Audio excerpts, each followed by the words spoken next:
Check 1, 2. Check 1, 2. Test, test, test. Good, good, good.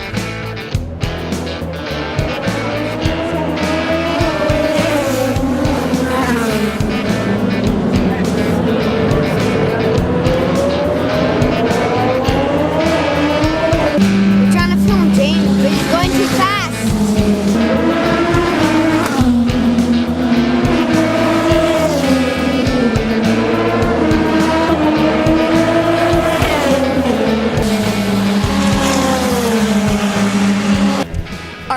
Now, I am with one of the greatest people in the world right now.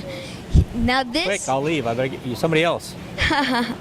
This is Sam Schmidt. He is one of the greatest people in the world right now, I think.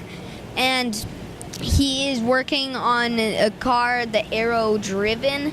It is a really cool car, and I'm just admiring it. So tell me about that car.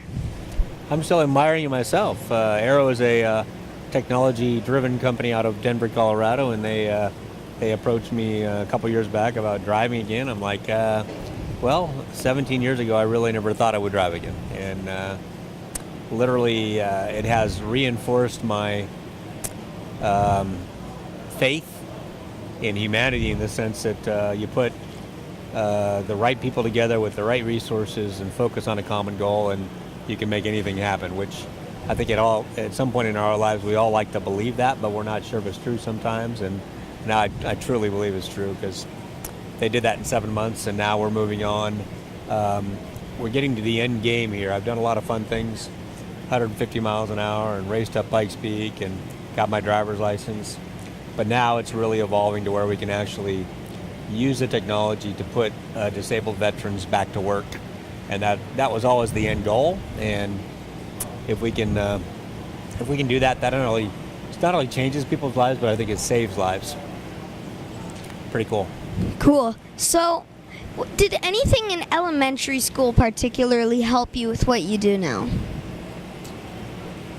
I think I learned how to sell at a very young age. And unfortunately, to be an IndyCar team owner, you got to sell a lot and try and connect the dots and try and make partnerships happen.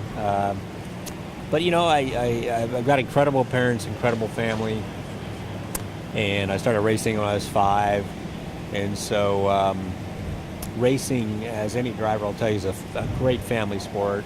You're typically with your mother and your father every weekend, and working on the race cars and motorcycles every week. Sort of behind 10, 20, 30 years down the road, you realize that was really what formed a really tight-knit family, and that's helped me since I got paralyzed, because we all help each other out. I can't do this alone. I've got full-time assistants and team members, and for a guy that can't use his hands, he's got to have a lot of help. So what was it in the way you were raised to come back from that accident and be super amazing the way you are? Because most people would just quit. I think there's a few different layers there. Number one, first and foremost, our faith. I believe in God, and I believe everything happens for a reason, and it wasn't a very easy situation, but I realized there must be something there. And now, 17 years later, helping these veterans and helping thousands of people over their disability, and helping people walk out of hospitals through our foundation. That's truly why I was put in this situation. Next, my family. Like I said, they've been extremely supportive day in and day out. My kids were 6 months old and 2.5, and now they're 18 and 20, and I've got to see them grow up. And then, pursuing racing in the whole motorsports community has always encouraged me and helped me to get to this point. So, for all those reasons, I have to get up every morning, and I have to go to work and do what I do. But I also love it, so it doesn't really seem like it's work. And so, faith, community, family. That's kind of what keeps me going every day. Cool. What is a word of inspiration for people with disabilities? Any disability, whether it's paralyzed or maybe they have autism.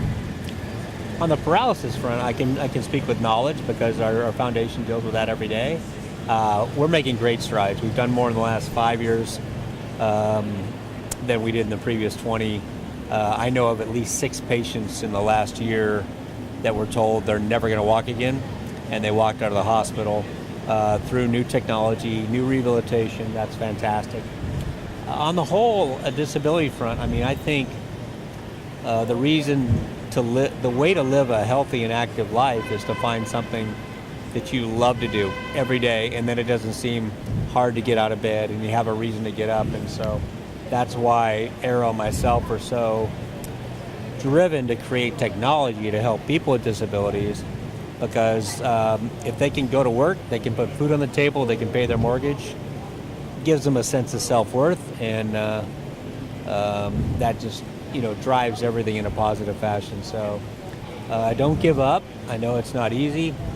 I've met people in a lot worse situation than me, and it's tough. It's not easy on you. It's not easy on your family, but don't give up, because things are happening. Now, changing things up a little bit about the car. Does James Hinchcliffe do and help it all out with designing the car? Yeah, so the reality is James isn't driving. It's actually me sitting in the pad just driving, and he's just sitting there the whole time. I'm just kidding. James is the one driving the car, and it's been a great relationship. We ran him in Indy Lights, and he did a great job for us there. And I wished I would have had him back in 2012 when he went to work for Andretti, but to be able to full circle and get back to where he is now, it's I really feel like he's family, and we work together on every aspect of the company. So him and his family, his parents are great people, and I just love that whole family atmosphere. We try to create that with the entire team, from the engineers to the mechanics to the client services, through and through. I consider it a family. When the car is being built, what is some of the safety standards that you have? So that's a really cool thing.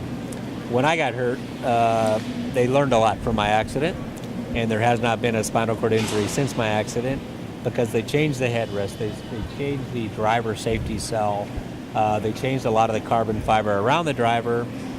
There has been accidents, unfortunately, where people have passed away because of the impact or whatnot, but every time that happens, they definitely spend a lot of money and do a lot of research and figure out how to make it so it doesn't happen again. So part of that, obviously, where I'm sitting, I want to make sure no driver ever gets hurt again. So we're working really hard.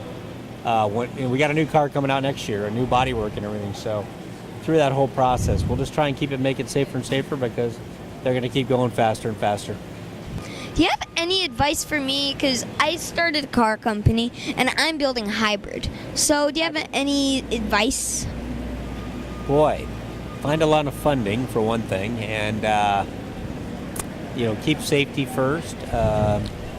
Hybrid's important, I think, in today's society with the whole green initiative and everything else. Try and figure out a thing that differentiates your car, and everybody's going to ask you, why should I buy your car instead of that car? And so you got to have a ready answer of multiple reasons they should buy your car instead of their car. Yes. And but I wish you success. That's great. You can be the next Elon Musk. Well, our car, I'm just letting you know, is a 2-seater sports car, and we're hoping it's as fast as these cars that's here today. Good luck with that. That'd be fantastic. Thank you very much for letting me interview you, Sam Schmidt. It's been a pleasure to meet you, and you're an amazing person. Thank you. Thank you. I appreciate that. Pleasure meeting you too.